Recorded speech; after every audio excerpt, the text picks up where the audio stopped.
낙선자 둘입니다. 우리나라 이제 국회의원 수가 이제 300명이라고 얘기했었고, 그죠? 300명이죠. 총선 결과가 집권 여당 국민의힘이 108석. 국힘 계열이 예. 108석. 예, 야권이 이제 192석. 이제 많은 분들이 국회의원 의석수에 따라서 뭐가 차이가 있어? 뭐 이런 걸 궁금해 하시는 분들도 좀 계세요. 아마 이번에 선거 예. 개표 방송 보셨을 때 예. 무슨 저지선이니 몇 석을 넘겨야 되느니 못 넘기니 넘기면 뭐 나라가 뒤집힌다느니 예. 어쨌다느니 이런 예. 게 있었는데 예. 저희가 오늘 그걸 정확하게 한번 정리해드리겠습니다. 정리를 오래.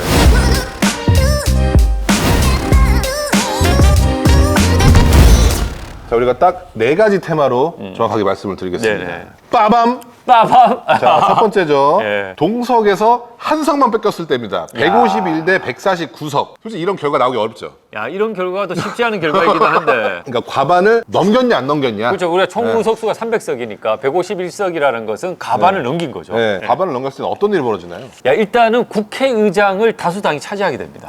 151석을 갖고 있는 쪽에서. 그쪽에서 이제 추대를 하겠죠. 네. 누가 내부적으로 이제 뭐 경선을 하든 어떻게 해서 한 분을 추대하면 그 사람이 국회의장이 이제 되는 거죠. 민주당 쪽에서 이제 국회의장 하겠다고 하시는 분들이 서서 이제 좀 이렇게 네. 용트림을 이렇게 하시는 것 같아요. 네. 뭐 그 다음에 이제 뭐 예산안이나 네. 법안, 그 다음에 이제 임명동의안 이런 것들을 단독으로 처리할 수 있는 거죠. 또 뭐가 있죠? 국무위원들 있잖아요. 네. 장관들. 우리가 네. 이제 흔히 아는 장관들. 입각하시는. 예, 입각해서 뭐 행자부 장관, 네. 뭐 국방부 장관 네. 이런 분들 마음에 안 들어? 네. 너 내려와. 네. 이걸 할 수 있는 거죠. 탄핵 소추안을 예. 발의할 수가 예. 있습니다. ABC 뭐 홍길동 장관이 계신데 홍길동 장관님이 마음에 안 들어. 마음에 안 들어. 아니면 말을 잘못했어. 예. 그러면은 과반수 이상 가진 당이 너 내려오세요. 내려오세요. 하면서 탄핵 소추안을 발의해서 네.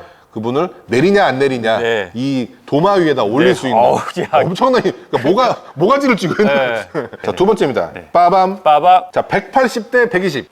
야. 이거 많이 들어보셨을 거예요. 네. 180을 넘기냐 안 넘기냐. 네. 180선을 넘겼다 안 넘겼다. 네. 왜 그런 거예요? 180석이. 180석이 되면은 일단 패스트 트랙을 이제 태울 수가 있는 거고요. 2012년인가요? 그 당시 이제 한나라당이 다수당을 차지하고 있을 때 국회 선진화법이라고 생겼어요. 네. 그것도 이제 무력화시켜 버리는 거야. 그 다음에 이제 마지막에 이제 필리버스터 보셨죠? 네. 막 이게 마이크 잡고 하루 종일 막 몇 시간씩 뭐 밤새서 떠들어. 그러니까 의사 진행을 이제 무력화시키는 이제 권한을 갖고 있는 거죠. 종료시킬 수 있는 권한을 갖고 있는 겁니다. 자, 하나씩 이제 간략하게 이제 좀 네. 알아보면은 자, 신속 처리한 건 단독 처리. 네. 이게 우리가 많이 들어보는 패스트 트랙이라고 패스트 하죠. 트랙이죠. 자, 이게 뭐가 이게 짧게 이제 설명하면 뭔가요? 짧게 설명하면 이제 우리가 어쨌든 법안이 이제 통과되려면은 상임위도 거쳐야 되고 법사위도 거쳐야 되고 국회 본회의도 이제 거쳐가지고 거기서 이제 땅땅땅 돼야 이제 통과되는 건데 이걸 이 기한 내에 무조건 이게 통과가 돼야 된다라는 게 가장 의미가 있는 거예요. 그러니까 유효 기간을 정해서 이 그렇죠. 안을 끝낸다. 끝낸다. 그때까지 안 되면 다음은 그냥 넘어가는 거야. 자동적으로. 그러니까 그게 이제 뭐 상임위에서는 180, 법사위에서는 90, 마지막 본회의에서는 60일. 이 기한 내에 이루어져야 된다. 이게 없으면은 네. 국회에서 뭐 오리무중이다. 네. 뭐 2년 동안 헤매고 있다. 의결이 안 된다. 네. 이 국회가 끝나서 네. 이 안건은 없어진다. 이거를 방지하기 위해서 유효 기간 안에 무조건 올리면은 된다. 근데 이게 누가 할 수 있다고? 180석이 넘는 쪽에서. 180석이 넘는 당만 네. 패스트트랙을 발휘할 수가 예, 있습니다. 180 당이 아니라 뭐 거기에 같이 이제 동의하는 야권의 여러 당들이 힘을 모으면 그렇게 되는 거죠. 네. 180석만 채우게 되면. 그럼 180 이하 여기서 네. 보았을 때는 120석을 가지고 있는 당은 예, 패스트트랙을 예. 할 할 수가 수가 없는 거죠. 없습니다. 예.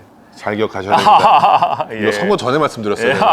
예. 자, 두 번째가 국회 선진화법 무력화입니다. 예. 이건 좀 어려워 보일 수도 있는데 국회 선진화- 간단하게 뭔가요? 국회 선진화법은 이제 다수당의 횡포를 막기 위해서 만들어진 법이에요. 국회의장이 직권으로 어떤 법안에 대해서 이제 국회 본회의에 이제 올릴 수가 있었는데 못하게끔 이제 국회 선진화법을 만들었습니다. 하지만 이 180석이라는 것은 이런 국회 선진화법도 무력화시킬 수 있다는 거예요. 그러니까 국회의장의 예. 힘이 훨씬 더 세진 강해진다라고. 그러니까 어쨌든 180석이 넘게 되면 그쪽에 이제 봐봐요. 예. 180석이면 150석까지 누적이니까 네. 국회의장도 이쪽에서 뽑아. 예. 국회의장이 맘대로 예. 맘대로까지는 아니지만 한 180석 넘으면 이제 국회 선진화법도 무시하고 네, 그냥 안건도 예, 올릴 수가 있고. 있고. 자, 마지막으로 필리버스터 강제 종료. 예. 뭐죠? 필리버스터가 일단 뭐죠? 필리버스터는 계속 이제 그 국회의원들이 의사 진행을 저지하기 위해서 발언들을 하는 거죠. 그걸 이제 종료시킬 수 있다. 이게 어찌 보면 국회에서 일을 그 안건을 표결할 수 있는 그 자리를 안 만들어준다고 생각하면 네, 되는 거죠. 근데 계속 어찌 보면 시위, 그렇죠. 국회의원의 네. 할 수 있는 가장 작은 시위라고 네. 보면 다음 단계로 못 넘어가게끔 하는. 그것도 야, 너 그만해 내려와. 할 수 있다는 거죠. 할 수 있다는 거죠. 아, 그러니까 이거 뭐 국회의원들이 할 수 있는 게 없어지는 거야. 그렇게 되면. 180석 이상이 이렇게 무섭습니다. 무섭습니다. 자, 네. 그다음 짜잔. 짜잔. 야, 이거는 와, 이게 지금 출구선사 때 이게 이 개헌선이 무너지냐 뭐 이것 때문에 난리가 났었잖아요. 장기역 지나가는데 그런 네. 얘기 하세요. 네. 뭐 나라가 이제 뒤집히겠다. 아. 국호가 바뀌겠다. 고려연. 자, 200석을 넘기면은 야. 무엇이 가능하냐면은 예. 개헌이 가능하고 그다음에 대통령 거부권 무력화, 그다음에 대통령 탄핵소추안 처리가 추가가 되는 거죠. 야, 그러니까 단독 개헌이 가능한 거예요. 자, 개헌이라는 게 뭐죠? 일단 헌법을 바꾸는 거죠. 헌법을 바꾸면 뭐가 되는 거죠? 어떻게 바꾸느냐에 따라서 권력 구조도 바뀌게 되는 거고 기존의 어떤 국가 정체성들이 또 바뀔 수도 있는 거죠. 현재 우리나라 헌법은 제6공화국입니다. 네. 공화국을 헌법에 따라서 이제 진행시키는 거였는데 노태우 정권 때 만들었던 6공화국 헌법이 지금 개정돼서 지금 네. 현재 6공화국 헌법으로 지금 가지고 있는데 이것조차 헌법이 법의 가장 기본인 헌법인데 이거를 개헌할 수 있다. 뒤집어 엎을 수가 와, 있다는 진짜 이게 막강한 권한입니다. 나라의 구조를 바꿀 수 네, 있는 겁니다. 막강한 권한인데 어쨌든 이거 그 국민의힘 쪽에서는 이런 개헌선이 저지됐다. 네. 그래서 얘기하는 거죠. 네. 네. 간신히. 간신히 184. 자, 그다음에 대통령 거부권 무력화. 대통령 거부권이 뭐죠? 뭘 거부하시는가는 야당 쪽에서 예를 들어서 어떤 무슨 특검 상정을 했는데 그거에 대해서 어떤 법안을 상정했는데 대통령이 거부하면 그것도 이제 못하게 하는 거죠. 어찌 보면 대통령은 네. 선거 중에 선거, 왕 중에 왕, 예. 선거의 꽃. 예.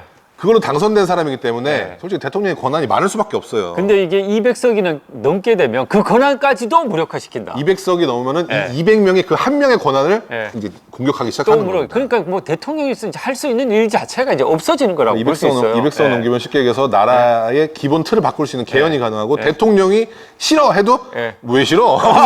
그냥 갈 수 있는 겁니다. 그냥 갈 수 있습니다. 자, 그리고 마지막으로 마지막 이게 진짜 강력한 힘. 대통령 탄핵 소추권. 야, 이게 탄핵 얘기도 이번 총선에서 왕왕 언급됐었어요. 예, 어떤 정당에서는 뭐 3년도 길다. 네. 막 이렇게 얘기도 하고 그죠? 네. 예. 뭐 하여튼 이건 정말 이거는 그러니까 좀 무서운 얘기긴 해요. 야, 우리 이게 헌정사에서 굉장히 또 불행한 일이죠, 그죠? 어쨌든 이게- 대통령을 이제 국민들이 손에 뽑았는데 그 대통령을 또 다시 또 내려오게끔 한다라는 거. 뭐 솔직히 저 개인적으로 생각으로는 다시는 그런 일이 그렇죠. 벌어지지 말아야 된다고 예, 생각을 해요. 예. 자, 그리고 어쨌든 이게 뭐 국정의 혼란, 국민 분열 이런 여러 가지 이제 부작용들이 굉장히 크지 않습니까, 어쨌든. 나라가 솔직히 혼란에 빠지죠. 혼란에 빠지기 네, 때문에. 왜냐면 수장을 끌어내린다는 네. 거는 참 위험한 일이기 네. 때문에 그게 어쨌든- 200석이 넘어가면은 그것도 가능하다. 그냥 쉽게 아주 쉽게 그리고 안건 올려서 200석이 오케이 하면 다 끝나는 거. 그리고 네. 그날 내려오셔야 되는 거기 때문에 예. 그런 이제 야, 이게 그러니까 200석 넘는다는 건 엄청난 상상도 못할 일들이 벌어질 수 있다. 삼권 분립이 무너지는 네. 어찌 보면은 그죠? 예. 삼권 분립 무너진다기보다는 네. 삼권 분립 힘이 쏠리는 네. 그렇죠. 200석이기 때문에 네. 자, 가장 이상적인 비율을 뭐라고 생각하세요? 제1당과 이 거대 양당들의 중재 조정을 할 수 있는 제3당의 역할들이 좀 필요하다고 저는 생각해요. 너무 이게 삼당이 가운데- 야당으로만 이렇게 쏠려 버리면은 이게 극단의 정치가 되는 맞네요. 지금 전형적으로 좀 그런 상황이라고 맞네요. 보기 때문에 솔직히 150대 150이 네. 이상적이라고 생각할 수 있지만 이러면은 그냥 힘겨루기밖에 안 그러면 되기 뭐 때문에 끝도 없지. 끝도 없는 수평선. 그냥 계속 이제 법이 안 만들어질 거예요. 그러면. 이제 3당 말씀하셨더니 예. 3당 4당들이 예. 소수당들이 예. 계속 이쪽이 맞아 저쪽이 맞아. 어쩌면 균형추를 해줄 수 균형추를 있는 역할을 했어요. 그런 의의에서의 비율이 좀 더 이상적이지 않겠나. 네. 저희 낙선자 둘의 개인적 네, 생각입니다. 개인 피셜입니다. 예, 예. 까시려면 까셔도 되는데 까셔도 할 말 없습니다. 네, 네. 하여튼 우리 300명의 당선자분들 대한민국을 위해서 열심히 한번 일해 주시기를 부탁드리고요. 네. 대한민국 국회 화이팅으로 마무리할까요? 네. 네, 좋습니다. 하나 둘 셋. 대한민국 국회 화이팅!